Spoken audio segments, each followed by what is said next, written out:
앉아주십시오.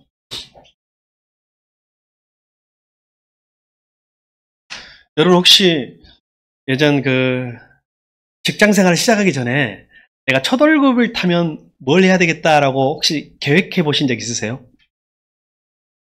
그 계획대로 하셨는지는 모르겠지만 그런 생각, 내가 첫 월급 타면 첫 월급으로 무엇을 해야지라고 아마 생각하고 계획하신 분들이 계실 거라고 생각해요.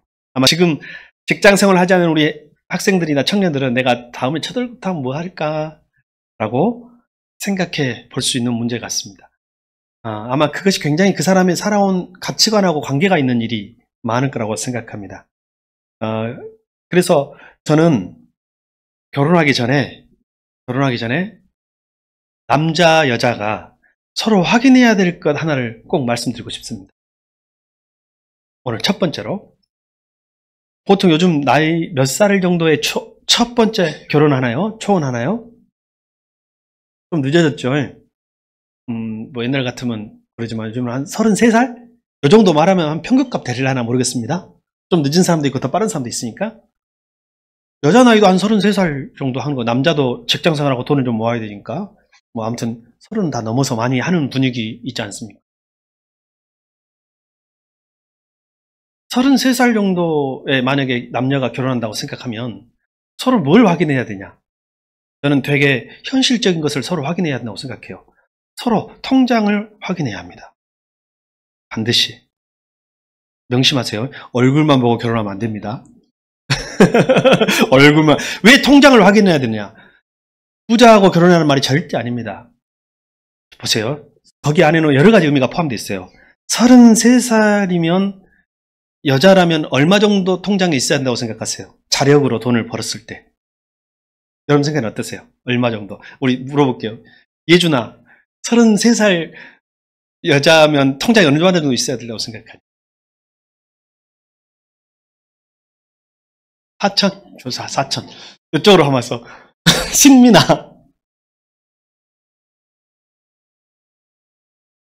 6천? 오. 자, 그러면 좀 올라가는데 그러면 우리 누구한테 물어볼까요? 여기 이제 물어볼 사람이 건이한테도 한번 물어봐야지. 건아 얼마 정도 있어야 된다고 생각해, 여자 통장에? 우리 교회 자매들이 좀 적으니까 3천. 차한진이한테까지만 한번 물어보겠습니다. 차한진이는 얼마 정도 있어요? 없어도 되는데.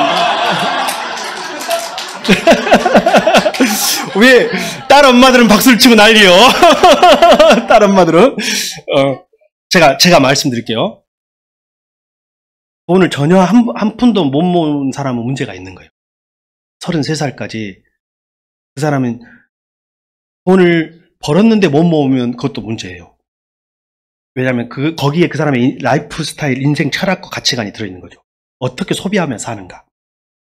그러면 만약에 돈을 월급 생활을 하고 대학을 나왔다 합시다. 대학 졸업하고 바로 하면 24살, 5살부터 돈을 벌었을 텐데 돈 하나도 통장에 없다. 그러면 이 돈을 어디다 썼을까요? 그 돈을 상식적으로 그냥 쉽게 생각합시다. 노는 데 썼을 거란 말이죠. 노는 데 쓰면 어디에 썼어요? 남자니까 노는 데 하지만 여자들은 보통 뭘 하냐면 뭘 사지요. 쇼핑. 화장품도 사고, 뭣도 사고, 이렇게 사는 거예요.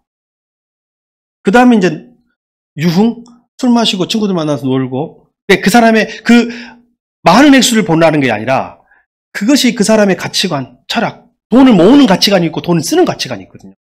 그거 하나만 보면 그 사람을 알 수 있어요. 아들 엄마한테 물어봐야 돼.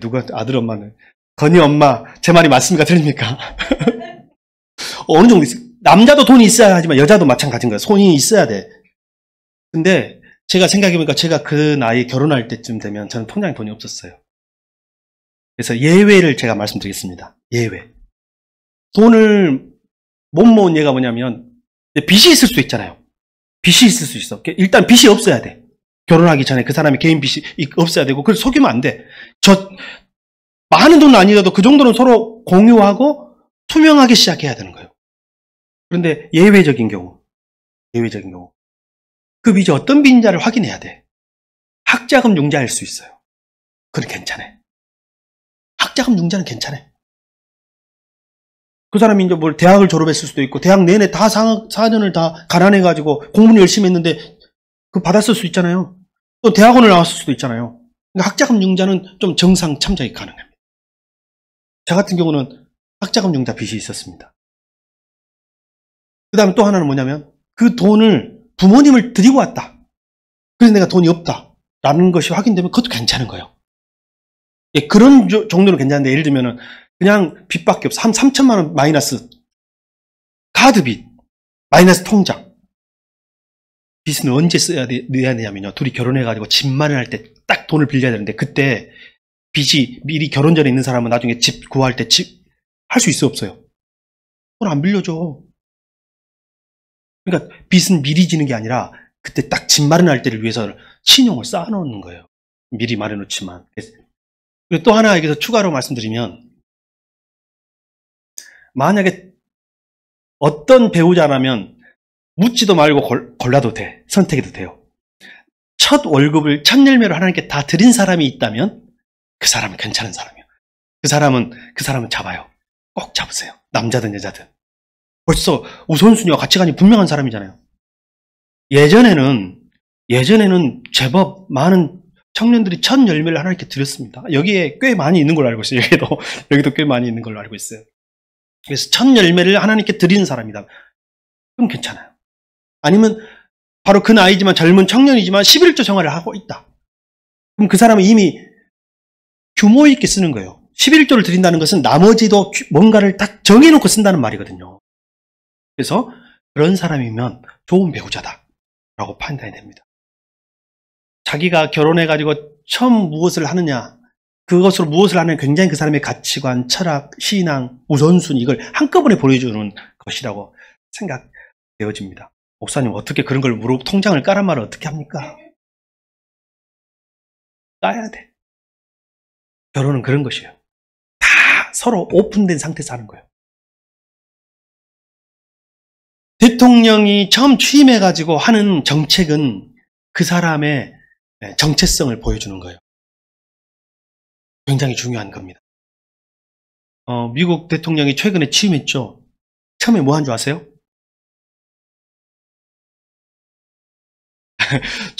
저도 뭐 이걸 맞는 건 아니에요. 제가 기억에 더듬어서 뭐 했다고요? 크게 말씀해 주십시오.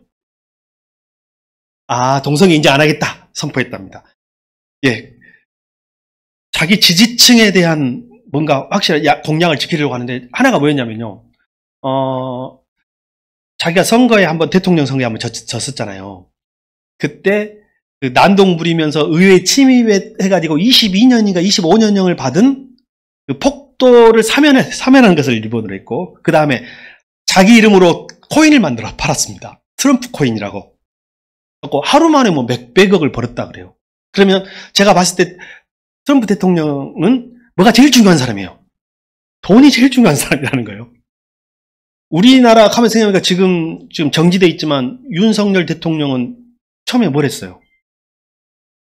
네, 청와대를 용화대로 옮겼던 것 같아요. 그것이 중요한 거예요. 그것이 어떤 뭐 안보적인 이유든지 주술적인 이유든지 아무튼 무슨 이유인지는 우리가 100%는 몰라도 그것이 굉장히 중요한 사람인 거예요. 그거부터 있어. 그거부터. 제가 오늘 왜 이 말씀을 드리냐면 다윗이라는 사람이 왕이 된 다음에 가장 무엇을 먼저 했는가 그것을 알아보겠다는 거죠. 왜 이것을 알아봐야 하냐면 자 보세요. 역대기서와 열왕기서는 다르다고 했습니다. 열왕기서는요, 이스라엘이 그리고 유다가 멸망함과 동시에 기록된 책이라고 그랬어요. 왜 유다와 이스라엘이 멸망했는가에 초점을 맞춰줬어요. 왜요? 하나님과의 관계가 깨졌다. 그리고 그것은 우상 숭배 때문이다. 회개하지 않았기 때문에 멸망한 것이다. 이게 열왕기서예요. 그래서 예언자적 관점에서 기록되어 있다 그랬죠? 예언자적 관점은 뭐예요? 예언자의 관심은 미래에 있는 게 아니에요. 우리가 예언하면 앞으로 무슨 일이 일어날까에 관심이 있는 게 아니라 지금 회개하지 않으면 이런 일이 일어날 것이다 해서 지금 우리가 어떻게 살고 있는가에 진짜 관심이 있는 거 예언이에요. 그러면 열왕기서 말고 역대기서는 무슨 관점에서 기록됐냐면 이제 끌려간 포로로 잡혀간 사람들이 돌아와가지고 나라를 다시 세우고 공동체를 다시 재건하기 위해서 필요한 말씀. 공동체를 세우고 나라를 세우고 예배를 세우고 영적인 질서를 세우고 그러기 위해서는 제사장적 말씀이라고 했어요. 제사장은 뭔가를 예배 질서를 세워가는 공동체를 세워가는 말씀이니까 제사장적 관점에서 세웠다고 했어요. 그러면 나라가 보통 세워지거나 공동체가 세워지면 모델을 우리가 보는 롤 모델이라고 하죠. 어떤 이상적인 인간을 제시합니다. 그죠? 그러면 역대기서의 주인공은 누구냐? 한 사람이에요. 열왕기서는요, 열왕기서니까 여러 왕들을 쭉 열거했다면, 그리고 그들의 우상숭배를 보여줬다면, 역대기서는 한 사람의 주인공이 처음과 시작으로 나누어 줍니다. 역대상은요, 주인공 한 사람, 다윗의 이야기입니다. 그리고 역대하는요, 다윗의 후손들의 이야기입니다. 그러니까 온통 누가 주인공이에요? 다윗이에요. 혹시 우리나라 우리 민족의 건국기념이 뭔지 아세요? 홍익인간. 이 홍익인간이라는 말이 물론 고대에도 있었지만 언제 다시 부각되냐면 우리가 나라를 잃고 새로운 나라를 다시 세워갈 때 일제 말부터 시작해서 다시 독립하고 이럴 때 홍익인간이라는 날들을 다시 이야기하면서 우리나라의 건국기념을 다시 세웠던 것이 있어요. 국가는 뭔가를 세울 때 이게 굉장히 필요한데 다윗을 통해서 새로운 나라의 모델을 오늘 제시하고 있고 그리고 포로 귀환에 돌아온 유다인들의 어떤 사람이 될 것인가, 어떤 인간이 될 것인가, 어떤 백성들이 될 것인가를 보여주고 있는 내용이고 이 시대를 살아가는 우리에게 한 사람의 모델을 제시한다면 그가 누구인가? 다윗 같은 하나님의 백성이 됩시다. 그럼 다윗은 뭘 했느냐? 다윗은 도읍을 함부로 옮기거든요.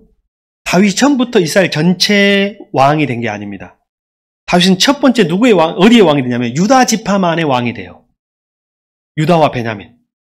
유다 지파의 왕이 되는데 유다 지파가 그만큼 사람이 많았다는 거죠. 땅도 크고. 반면에 북쪽 사람들은 사울 왕하고 가까운 사람들이었기 때문에 다윗을 자기 왕을 죽인 사람 어찌 보면 어렵게 한 사람이잖아요. 물론 다윗이 죽인 건 아니지만. 그래서 감정적으로 조금 저들이 우리를 나쁘게 대하면 어떨까라는 그 약간 두려운 마음으로 다윗을 바라봤던 것 같아요. 그래서 처음에는 유다 지파의 왕으로 등극합니다. 그때 유다 지파의 도읍이 수도가 어디였냐면 헤브론이라는 도시입니다. 들어보셨죠? 헤브론? 그래서 다윗은 헤브론의 왕으로 등극을 해요. 근데 거기서 너무 나라를 잘 덕으로 다스리고 믿음과 영적으로 잘 다스리니까 북쪽 지파 사람들이 갑자기 부러워졌어요. 우리도 왕이 필요한데 이왕이면 그래 우리 한민족 아닙니까? 아브라함의 후손 아닙니까? 다윗을 우리가 왕으로 모십시다 해가지고 스스로 북쪽 지파 사람들이 다윗을 찾아갑니다. 그러면서 우리를 다스려 주십시오 라고 요청을 해요. 다윗이 지금까지 그런 기대와 소망이 있었지만 억지로 피를 흘리면서 그들을 군사력으로 사로잡지 않았어요. 덕으로 기다리고 있었어요. 기도하면서 있으니까 그들이 찾아오니까 다윗이 그것을 수락하고 전체 이스라엘의 왕, 통일 왕국의 왕이 돼요. 거기까지 꽤 시간이 걸려요. 바로 된 게 아니에요. 그러니까 다윗은 어찌 보면 자기 억지로 자기 힘으로 왕이 되려고 하지 않고 하나님이 만들어줘가지고 왕이 된 사람이라고 할 수가 있어요. 여러분 우리도 너무 성급하게 욕심내지 맙시다. 성급하게 욕심내지 맙시다. 우리가 준비되면 하나님이 그 자리에 우리를 인도하실 것입니다. 그 다음 그가 첫 번째 한 게 뭐냐면 도읍으로 옮깁니다. 이 도읍을 옮기는데 좀 불가능해 보이는 곳이에요. 헤브론은 남쪽에 치우쳐 있어가지고 남유다의 어느 한 도시거든요. 그러면 상징성이 있는 곳 그리고 이스라엘 전체가 인정할 만한 곳을 찾았는데 바로 그것이 물론 지리적으로는 남쪽에 있지만 상징적인 도시가 어디냐면 예루살렘이라는 도시입니다. 예루살렘에 가면 거기 무엇이냐면 여러분 아시죠? 아브라함이 이삭을 바쳤던 모리아산 거기 바로 예루살렘이에요.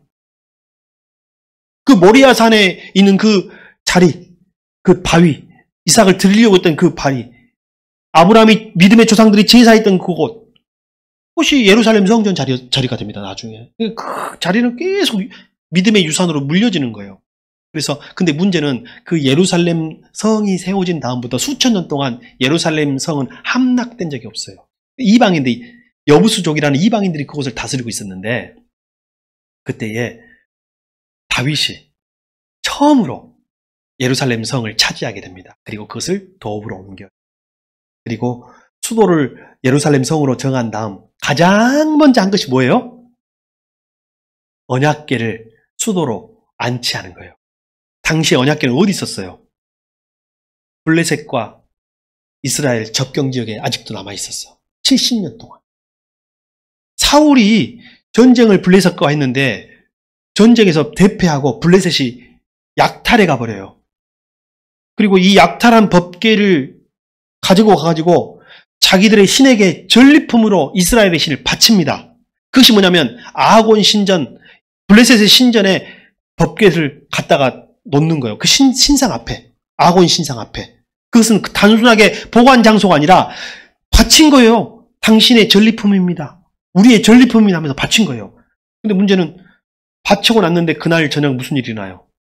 아하곤 신상이 넘어지고 세워놨더니 그 다음날은 목이 부러지고 팔이 부러져 있고 그리고 그 지역에 법궤가 있는 그 지역에 전염병이 돌고 난리가 나, 재난이 나잖아요. 그래서 그들이 두려워하면서 법궤를 폭탄 돌리기처럼 돌리고 돌리다가 결국은 자기 제발로 돌려주잖아요. 그죠?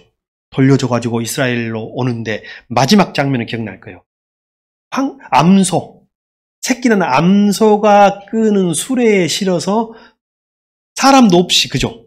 끄는 사람도 없이 이스라엘 향해서 보내는데 그 암소는 벳세메스를 향하여 곧장 갔다고 그랬었는데 울부짖으면서도, 왜냐하면 새끼 젖먹이는 암소니까 울부짖으면서도 뒤를 쳐다봐요, 안 쳐다봐요?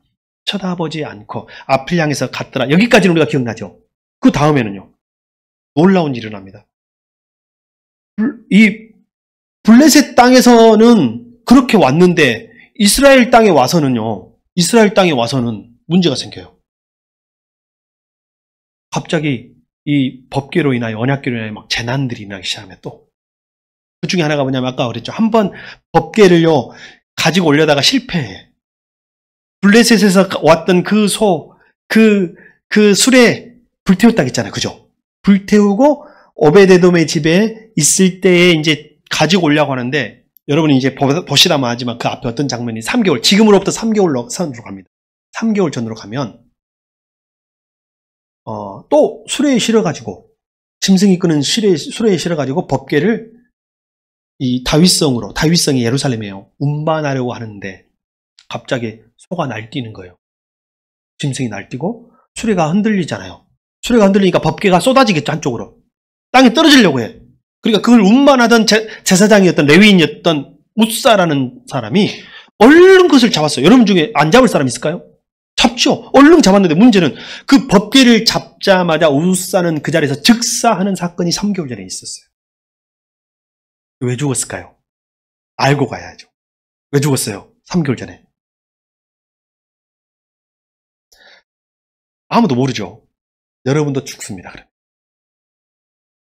그렇죠. 언약궤는 사람이 손대면 안 되는 거예요. 성물 중에 사람이 손대면 안 되는 성구가 몇 개가 있는데 그 중에 가장 대표적인 게 언약궤인데, 언약궤는요, 언약궤가 있으면 고리가 있어, 고리가. 앞에 2개, 뒤에 2개. 그리고 긴 채로 가마처럼 이렇게 꿰가지고 어깨로 사람들이 앞뒤에서 레위인들이 메고 가는 거예요, 가마처럼. 그러면 이게 진짜 가마예요. 여기 누가 타고 계시는 거예요? 하나님이 타고 계시는 거죠. 그래서 앞을 향해서 이렇게 가면 우리 의사 출동하듯이, 임금님 출동하듯이 임금님을 모시고 간다는 개념으로 법궤가 앞으로 나아가는 거예요. 이게 법궤 운반이에요. 그래서 법궤는 절대로 사람이 손으로 대면 안 되고, 짐승이 끌어도 안 되고, 짐승이 운반해도 안 되는 거예요. 오직 사람만, 그것도 성별된 사람, 선택받은 사람, 레위 자손 중에 그것을 앞으로 딱 꿰가지고 가야 되는데, 문제는 법궤가 이스라엘을 떠나 있는 지가, 제자리를 떠나 있는 지가 몇 년 됐다고요? 70여 년이 되다 보니까 그거 아는 사람이 다 죽은 거예요. 어떻게 믿어야 될지, 어떻게 예배해야 될지, 어떻게 법궤를 운반해야 될지 알지를 못하고 그냥 와 하면서 좋다고 막 끌고 가다가 넘어지려고 하니까 붙잡았는데, 그래서 어떤 사람은 우사가 벌 받았다고 그러더라고요. 저는 우사는 순교했다고 생각해요. 왜냐하면 우사는 그 시대 사람들 가운데 특별히 악한 사람이 아니에요. 벌받아서 준 게 아니라 순교함으로 그 진리를, 하나님의 말씀의 존엄에 대해서 깨닫게 해준 거예요. 그러면 죽었다고 다 벌받은 거 아니에요. 저는 우사의 순교로 인하여 이스라엘이 각성하게 된 거예요. 아, 우리가 말씀은 말씀대로 믿어야 되겠구나. 우리가 신앙생활은 말씀대로 해야 되겠구나. 법궤 운반조차도 말씀에 기록된 대로 해야 되겠구나. 예배를 드리더라도 말씀에 기록된 대로 해야 되겠구나라고 생각하게 된 사건이 바로 우사의 희생 때문이에요. 그리고 나서 3개월 동안 다윗은 아마 말씀을 아는 자들과 함께 준비했을 것입니다. 아까 레위인들을 준비시키고 예는 방법, 운반하는 방법을 다 준비하고 이제는 수레가 아니라 짐승이 아니라 사람이, 레위인들이 그것들을 준비했고 그리고 끌어가기 시작합니다. 그리고 예루살렘으로 안치하고 예루살렘의 온 백성들이 여기 오늘 우리 성경에는 무슨 말이라고 되냐, 모시옷을 입었다 그랬어요. 모시옷. 모시옷이 뭐예요, 여러분? 한자로 하면 뭐가 돼요? 마옷이요. 마. 그래서 성경에는 뭐라고 되어 있냐면 개혁 성경에는 세마포옷이라고 되어 있어요. 세마포옷. 세마가 뭐예요? 가는 고운 마옷을, 가공이 잘 돼가지고 가는 마옷이에요. 원래 마는 거칠잖아요. 고급일수록, 그래서 세마포옷이라는 것이죠.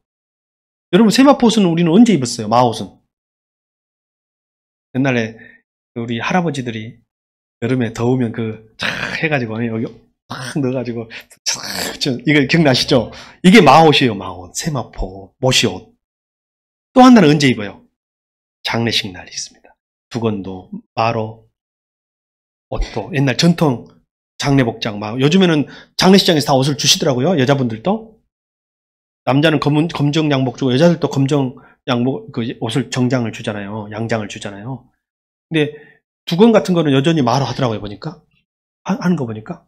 그래서 그게 뭐냐면, 인간이 이 재래의식을 할 때는 경건한 자리에서는 이 말을 전통적으로 많이 입었나 봐요. 우리도 그런 문화가 있는 것처럼. 그래서 이스라엘 온 백성이 맞이하는 백성들이 다 세마포 옷을 입고 모시옷을 입고 맞이했고, 다윗도 세마포 옷을 입고 왕이니까 에봇을 차고 맞이했고, 악기 여러 가지 꽹과리부터 시작해서 마팔소리, 여기 심벌지라고 있는데, 심벌지 같으면 우리가 하면 꽹과리, 징 이런 걸 치면서 노래하고 찬양하면서 법궤가 막 들어오는 거예요. 그러니까 온 축제 분위기. 여기서 성경에 보면 다윗은 뭘 했다고 했어요? 그 축제와 음악 속에서 다윗은 춤을 췄는데 얼마나 흔들어댔는지 얼마나 흔들어댔는지. 다윗이 세마포옷이, 지금 우리는 허리띠도 입고 하잖아요. 옛날에는 허리띠가 없었어요. 춤추다 보면 옷이 다 커가지고 프리 사이즈 가지고 딱 묶어. 근데 묶는 게 옷이 풀리면 싹 풀어져 버리는 거죠. 다윗이 다 자기 알몸이 드러날 정도로 춤을 추면서 환영했다는 이야기가 오늘 본문의 이야기예요. 근데 아무리 이렇게 좋은 일도 모두에게 좋은 일이 아닌 거예요. 부정적으로 보는 사람이 있는데, 그 부정적으로 보는 사람이 누구 있어요? 미갈. 그래서 일단은 여러분, 교회에서 일할 때는 부정적인 사람 말을 들으면 안 돼. 뭘 해도 좋다고 말하는 사람 있죠. 뭘 해도 부정적으로 말하는 미갈 같은 사람이 있기 마련인 거야. 그런 사람이 있는 게 정상이에요, 비정상이에요? 정상이에요. 다 세상에 좋은 사람만 있는 게 아니라는 사실을 기억해야 돼. 항상 어디나 미갈이 있다. 중요한 것은 내가 미갈이 되면 되겠다. 그러니까 다른 미갈 때문에 내가 시험에 들으면 된다, 안 된다? 안 된다. 그럼 항상 명심하고 가시기 바랍니다. 자, 오늘 말씀을 우리가 생각함에 있어서 이렇게 생각을 합시다. 여러분, 이스라엘은 신정국가로 시작됐습니다. 그렇죠? 신정국가. 누가 다스리는 거예요? 하나님이 왕으로 다스린다잖아요. 그럼 그 하나님이 왕으로 다스린다는 상징물이 뭐예요? 법궤, 지성소, 법궤 아닙니까? 근데 이 법궤가 이스라엘을 제자리를 떠난 지 몇 년? 이게 가능한 거예요? 이게 정상이에요? 이 70년 동안 왕도 죽고 새로운 왕도 세워지고, 다윗이 왕이 된 다음에 땅이 넓어집니다. 전쟁으로. 그리고 여러 성들을 세웁니다. 집이 커진 거예요. 왕궁도 짓습니다. 식민지를 개척해가지고 조공을 바치는 속국들이 생겨납니다. 근데 허전한 거예요. 제일 중요한 거. 제일 의미 있는 거. 이게 없으면 이스라엘이 아닌 것. 그것을 발견한 유일한 사람이 누구예요? 다윗입니다. 아, 왜 허무했는지, 왜 허전했는지, 왜 쓸쓸했는지, 내가 더 부자가 되는데도, 내가 더 힘이 세지는데도 왜 나는 그렇게 괴롭고 허무하고 허전했는지를 다윗은 이제 알아가기 시작하면서 자기 중심의 성소의 법궤, 언약궤를 모시기 시작한 것입니다.